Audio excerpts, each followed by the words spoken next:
Olá, bem-vindos ao canal O Direito para Todos. Antes de mais nada, inscreva-se no canal, ative as notificações para que o YouTube possa avisá-lo quando houver novos vídeos e deixe o seu like.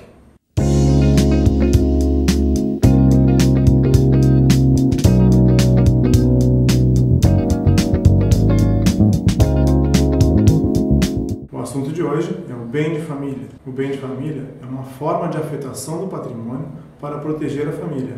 Há dois regimes sobre o bem de família: o regime convencional e o regime legal. São dois regimes complementares, não são excludentes. O regime convencional eu encontro a partir do artigo 1711 do Código Civil, indo até o artigo 1722, e o regime legal eu encontro na Lei 8.009 de 1990. Nós vamos tratar hoje do regime convencional, deixando o regime legal para o próximo vídeo. O artigo 1711, que trata do bem de família convencional, diz que ele pode ser instituído tanto por testamento como por escritura pública. Coloca na tela aí o artigo 1711, por favor. Artigo 1711 do Código Civil. Podem os cônjuges ou a entidade familiar, mediante escritura pública ou testamento, destinar parte de seu patrimônio para instituir o bem de família, desde que não ultrapasse 1/3 do patrimônio líquido existente ao tempo da instituição, mantidas as regras sobre a empenhorabilidade do imóvel residencial estabelecidas em lei especial. Vejam que o Código Civil trouxe aqui tanto os cônjuges como a entidade familiar. Que entidade familiar é essa? Eu posso ter um casal casado, eu posso ter dois companheiros homens, duas companheiras mulheres, um casal vivendo em união estável, eu posso ter um homem solteiro, uma mulher solteira. Todos esses estão amparados nessa entidade familiar. E eu posso ter ainda divorciados e desquitados, dentro do conceito de entidade familiar. A súmula 364 do STJ diz exatamente isso, traz uma série de sujeitos que são contemplados pela entidade familiar. A instituição do bem de família, ela dispensa outorga, ou seja, um cônjuge pode instituir o bem de família sem que o outro precise necessariamente se manifestar. Por quê? Porque o bem de família é uma proteção ao patrimônio. Porque o bem de família é uma proteção ao patrimônio. Mas, se esse patrimônio for ser desafetado no futuro, se essa proteção for cessar, aí aquele cônjuge vai sim ter que se manifestar. O procedimento para desafetar o bem é um procedimento de jurisdição voluntária, há um requerimento para um juiz e o MP deve ser ouvido. Muito cuidado aqui, o MP deve ser ouvido independentemente de haver filhos menores ou maiores incapazes. O MP será ouvido sempre. Eu tenho também uma limitação objetiva aqui nesse artigo. Coloca um limite de 1/3 do patrimônio líquido existente ao tempo da instituição. Quer dizer que eu não posso submeter ao bem de família mais de 1/3 do meu patrimônio. Esse 1/3 se refere ao patrimônio líquido existente ao tempo da instituição. Quer dizer que, se houver dívidas anteriores, não estão contempladas pelo bem de família. Isso serve, inclusive, para evitar que esse instituto seja usado para imobilizar patrimônio e para fraudar credores. A parte final do artigo 1711 traz a coexistência dos dois regimes. Quer ver? A gente está vendo aqui que o artigo define o bem de família convencional, mas coloca lá no final: mantidas as regras sobre a empenhorabilidade do imóvel residencial estabelecidas em lei especial. Com isso, nós podemos ver a coexistência dos dois regimes.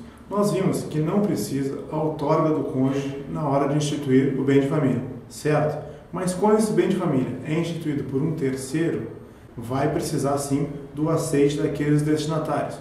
Isso para evitar que haja uma espécie de presente de grego, ou ainda que algumas pessoas recebam um bem que elas não consigam sustentar, pagar os seus impostos, as suas taxas. Para que o bem de família seja instituído, é preciso que ele seja registrado no respectivo registro de imóveis. O bem de família abrange tanto o imóvel quanto os móveis que o guarnecem. E se eu não moro naquele imóvel, se eu não resido naquele imóvel, ele pode ser considerado bem de família? Vamos lá. Se eu alugo aquele imóvel para uma outra pessoa e utilizo o dinheiro para alugar um apartamento mais simples para mim e utilizo a diferença para a minha subsistência, eu posso sim estar amparado pelo bem de família. Vamos ver aqui algumas exceções à empenhorabilidade do bem de família. Nós já vimos que o bem de família é empenhorável, que as dívidas anteriores à instituição não são contempladas, mas as dívidas posteriores, será que nenhuma delas vai ensejar a penhora do imóvel? Vamos lá, temos duas exceções aqui: dívidas condominiais e tributos referentes ao próprio imóvel. Então, aquele sujeito que está devendo condomínio poderá ter imóvel penhorado. E aquele sujeito que está devendo algum tributo, por exemplo, IPTU, ele poderá ter seu imóvel penhorado pela prefeitura. Extensão da proteção. Nós já vimos a impenhorabilidade, já vimos inclusive as suas exceções e vamos ver agora a inalienabilidade, ou seja, aquele sujeito não vai poder vender o imóvel, não vai poder doar o imóvel. Vocês lembram do caso daquela instituição por terceiro?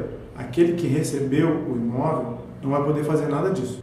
Por quê? Porque o bem de família dura até o óbito dos cônjuges e até a maioridade dos filhos. E se houver o divórcio? E se dissolver a união estável? E se houver o divórcio? E se dissolver a união estável? Acaba o bem de família?